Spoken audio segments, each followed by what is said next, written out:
नमस्ते good morning. फेरि पनि म हजुरहरूको सामु किचनमा आइसकेर छु गाइस। आज चाहिँ म मर्निङ ब्रेकफास्ट के बनाउँदैछु हजुरहरूलाई देखाउन जाँदैछु। यो चाहिँ आसामको स्पेशल हो, किनभने बिहुहरूमा चाहिँ प्राय जसो खाइन्छ नि। मैले चाहिँ यो पालि आउँदाखेरि घरबाट अलिकति लिएर आइरहेको थिएँ। आज चाहिँ म मर्निङ ब्रेकफास्ट त्यही बनाउन जाँदैछु गाइस, तपाईँहरूलाई देखाउँदैछु। हेर्नु होला म चाहिँ के बनाउन जाँदैछु। यहाँ हेर्नु होला, यो चाहिँ हो आसामको हैन, आसामको बडा चामल। किनभने यसको चाहिँ आज म बिहान मर्निङ ब्रेकफास्ट छोराछोरीलाई फर्स्ट टाइम खुवाउन जाँदैछु गाइस। अनि तपाईँहरूलाई चाहिँ म कसरी बनाउँदैछु देखाउँदैछु। यहाँ हेर्नु होला, यसको चाहिँ चटपट गरेर मर्निङ ब्रेकफास्ट म बनाउँदैछु एभ्रिवान। अनि तपाईँहरूलाई चाहिँ कसलाई मनपर्छ हजुरहरू भन्नुहोस् त। मैले चाहिँ अगाडि खाइरहेको थिएँ सानामा, मेरो साथी घर एसामिस साथी एकजना थिए मोनी भन्ने। उनीहरूको घरमा चाहिँ जाँदाखेरि मलाई चाहिँ बनाएर खुवाउनुहुन्थ्यो उहाँको मम्मीले।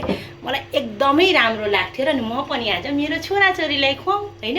किनभने मेरो बचपनमा मैले के खाइरहेको थिएँ त्यो चाहिँ आज छोराछोरीहरूलाई टेस्ट गराउँ भनेर सोचेर हजुरहरूसँग यो आज के रेसिपी बनाउँदैछु ब्रेकफास्टमा त्यो चाहिँ तपाईँहरूलाई पनि देखाउन जाँदैछु र। अनि हेर्दै जानु होला, भिडियो चाहिँ स्किप नगर्नु होला नि। म यहीँ नै छु नि।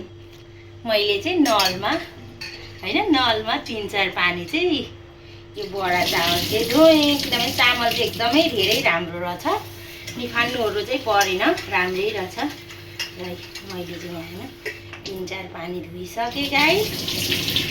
हेर्दै जानु होला, मैले चाहिँ धोइसकेँ नि, बुझ्नुभयो, धोइसकेँ। अब यहाँ पछि चाहिँ एकदमै सिम्पल तरिकाले मैले कुकरमा चाहिँ यहाँ हेर्नु होला हैन, अलिकति पानी एड गरेँ। मैले कुकरमा चाहिँ पानी अलिकति एड गरेर, बेसी पनि होइन, ठिक्क है, ठिक्क पानी एड गरेर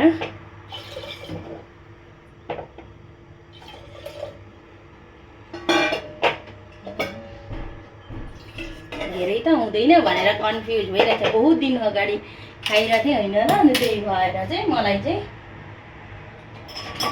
कन्फ्युज भइराखिरहेको छु। अब छोराछोरीलाई उनीहरूको समर भेकेसन छ। अनि तपाईँहरूलाई गाइस एउटा कुरो, ग्यास सिलिन्डर चाहिँ जसले युज गर्नुहुन्छ नि, त्यो तलको चाहिँ तपाईँले स्विच चाहिँ बन्द गर्नु पर्दो रहेछ। मैले चाहिँ गर्ने थिइनँ र ग्यास चाहिँ जल्दी खत्तम हुन्थ्यो। अहिले चाहिँ कति महँगा छ होइन भने त, त्यसलाई तलतिर पनि म अहिले बन्द गर्न थालेछु सिलिन्डर। यहाँलाई युवा हेर्न सक्नुहुन्छ, मैले चाहिँ यो ढक्कन लगाइदिएर ग्यास चाहिँ अलिकति धिमी आँचमा गरेर मैले चाहिँ बसाइसकेँ। कुकर चाहिँ सिटी पनि मारिसक्यो, 2 सिटी चाहिँ लाग्नुपर्छ। 2 सिटी मारिसक्यो। 2 सिटीको बादमा ग्यास चाहिँ जान दिएँ नि मैले।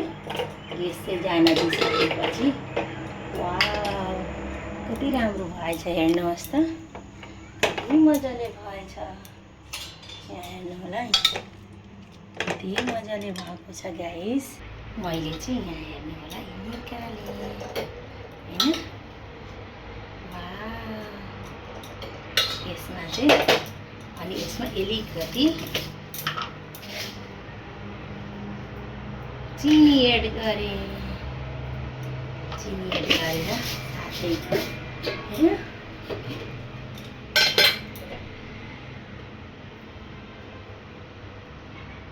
दुध, जसलाई चाहिँ जस्तो मिठो लाग्छ होइन, त्यही अनुसारको।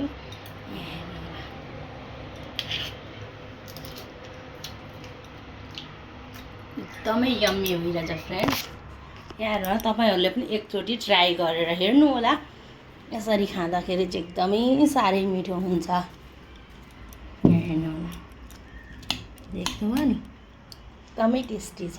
अनि हजुरहरू पनि एकचोटि ट्राई गरेर हेर्नु होला। यो रेसिपी चाहिँ मर्निङको ब्रेकफास्ट चाहिँ साह्रै मिठो हुन्छ। अहिलेलाई बाई, फेरि म नेक्स्ट भिडियो लिएर आउँदैछु तपाईँहरूको सामु। अहिले चाहिँ बाई बाई, म चाहिँ ब्रेकफास्ट गर्नु पर्यो।